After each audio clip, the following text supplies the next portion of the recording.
오늘 우리가 함께 나눌 말씀은 마태복음 10장 34절에서 42절까지의 말씀입니다.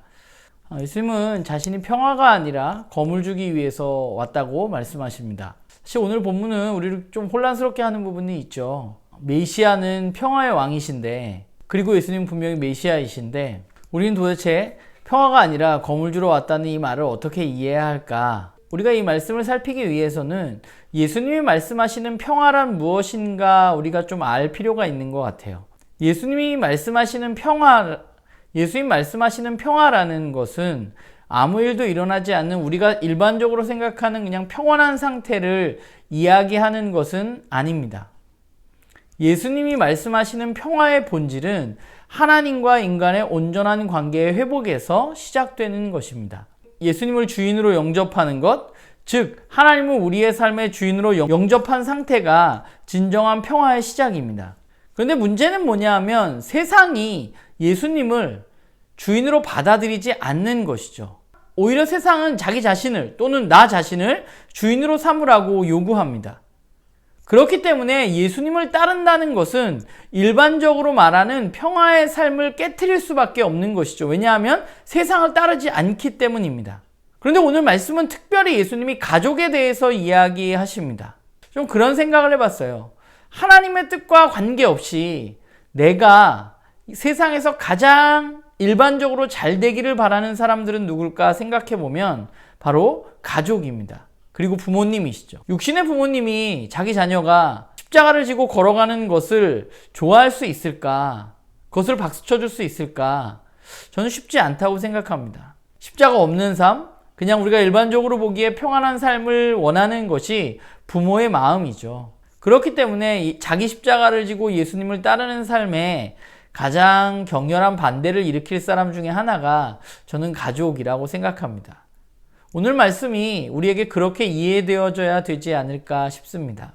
제자도의 핵심은 예수님을 우리의 삶의 주인으로 받아들이고 그분을 따르는 삶입니다. 우리가 그분을 우리의 삶의 주인으로 받아들이고 그분을 따르기 시작하면 우리들에게 어떤 일이 일어날까?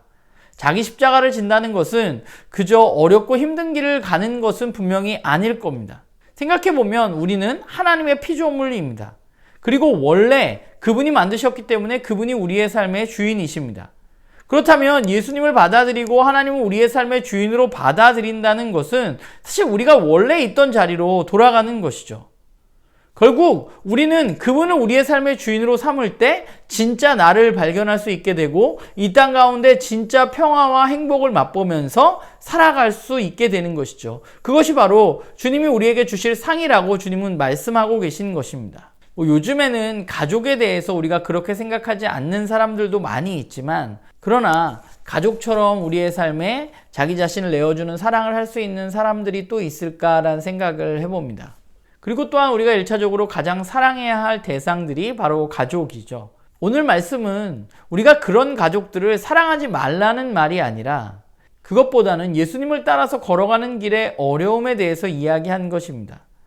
결국 제자의 삶이라는 것은 세상과 계속해서 부딪힐 수밖에 없는 삶이기 때문에 그렇습니다. 예수님을 따르는 삶은 이 깨어진 세상에 진정한 평화를 가져오는 삶입니다. 그러나 그 평화는 세상이 말하는 평화와는 분명히 다른 것입니다. 본질까지 타협하면서 우리가 평화를 유지한다고 말할 수 없고, 본질을 타협하면서 우리가 제자로 살아갈 수는 없습니다. 우리는 예수님을 따르는 것이, 예수님을 우리의 삶의 주인으로 받아들이고 그분을 따르는 것이 진정한 평화와 회복을 가져다 주는 것이라는 사실을 믿어야만 합니다. 세상은 계속해서 우리에게 그 길이 아니라고 이야기할 것입니다. 그러나 우리는 신뢰함으로 예수님을 우리의 삶의 주인으로 받아들이는 삶이 이 땅의 회복과 진정한 평화를 가져온다는 사실을 기억하고 우리는 그 길을 걸어가야만 하는 것이죠. 이 길은 죽음의 두려움에서 벗어날 수 있는 그런 유일한 길입니다. 세상이 주는 두려움에서 우리는 그 두려움으로 우리의 삶을 살아갈 것이 아니라 주님이 주시는 삶을 통해서 그 두려움으로부터 벗어나서 진정한 행복과 진정한 평화를 누리는 그런 우리 모두가 되기를 간절히 소망합니다.